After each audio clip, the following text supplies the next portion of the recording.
السلام علیکم ورحمۃ اللہ وبرکاتہ۔ اگر انسان روزمرہ کے اذکار وغیرہ کا پابندی کرتا ہو اور اس کے باوجود وہ مسائل کا شکار رہتا ہو تو آج ہم اس معاملہ پر ویڈیو تیار کر رہے ہیں۔ انسان کا کبھی کبھار ایسا موقع بھی آتا ہے کہ وہ کسی وجہ سے نظر بد کا شکار ہو جاتا ہے۔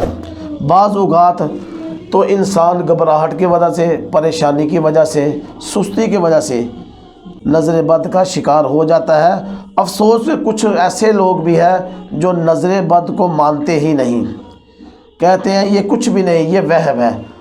حالانکہ کتب احادیث میں آپ صلی اللہ علیہ وسلم نے فرمایا العین تدخل رجل القبر والجمل القدرہ، کہ نظر بد اونٹ کو ہانڈی تک اور بندے کو قبر تک پہنچا دیتی ہے۔ ایک صحابی کا ذکر آتا ہے کہ وہ غسل کر رہے تھے، غالباً ان کا نام سہیل بن عامر تھا، تو ایک صحابی پاس کھڑا تھا۔ جب انہوں نے کپڑے اتارے تو انہوں نے ماشاءاللہ نہیں کہا، کہتے ہیں کہ آپ کا اتنا جسم اتنا خوبصورت، جیسے انسان ان کا یہ حسد کا معاملہ تو نہیں تھا۔ تو اچانک ان کو دورہ پڑا اور وہ بے ہوش ہو گئے، اور یہ بات آپ صلی اللہ علیہ وسلم تک پہنچی۔ تو آپ صلی اللہ علیہ وسلم آئے تو انہوں نے فرمایا کیا تم اپنے بھائی کو قتل کرنا چاہتے تھے؟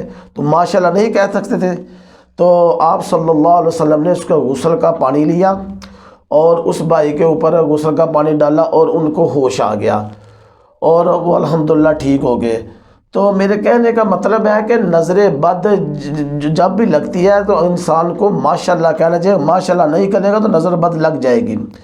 اور بہت سے معالجین ایسے ہیں کہ جن کو یہ پتہ ہی نہیں کہ تشخیص کیسے کرنی ہے، جن کے پاس کوئی مریض نظر بد والا آتا ہے، کوئی جادو والا آتا ہے، وہ جس کو نظر بد جادو ہوتا ہے اسے کہہ دیتے ہیں اسے کچھ بھی نہیں، اور جس کو جادو نظر بد ہوتا ہے وہ کہتے ہیں کہ اس کو یہ معاملہ ہے۔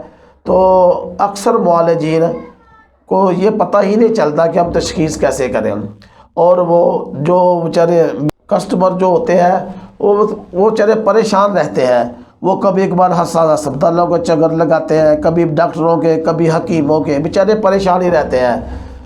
تو آج ہم نے نظر بد کی علامات کچھ اکٹھی کی اپنے تجربے سے، ہم آپ کے سامنے شیئر کرتے ہیں کہ نمبر 1، گھر والے تمام معاملات درست ہوں، یار دوستوں کے، رشتہ داروں کے اچانک لڑائی جھگڑے اور نفرت میں بدل جانا۔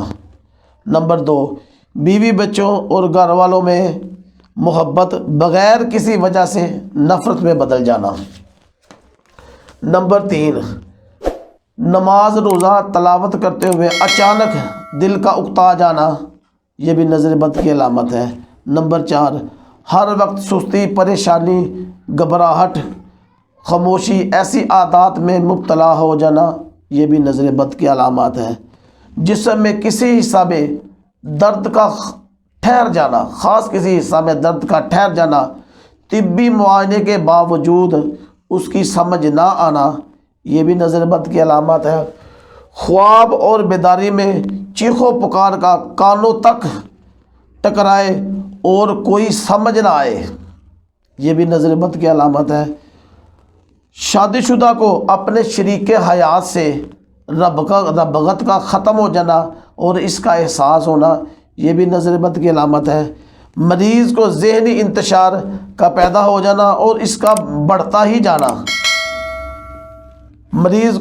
یہ بھی نظر بد کی علامت ہے۔ مریض کو مذکورہ علامتوں کے باوجود ڈراؤنے خواب آنا، یہ بھی نظر کی علامت ہے۔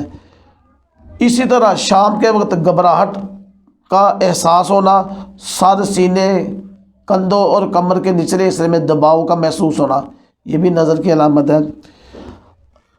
اسی طرح سر کے اوپر والے حصے میں درد کا رہنا اور اس کی سمجھ نہ آنا، دم بھی کروائے، علاج بھی کروائے، اس کی سمجھ نہ آنا، یہ بھی نظر بد کی علامت ہے۔ یہ تھی جو ہم نے اب نظر بد کی علامات اکٹھی کی تھی، اور الحمدللہ آئندہ جو اس کا علاج ہے جو ہم آئندہ ویڈیو میں بتائیں گے۔ جزاکم اللہ خیر۔ السلام علیکم ورحمۃ اللہ وبرکاتہ۔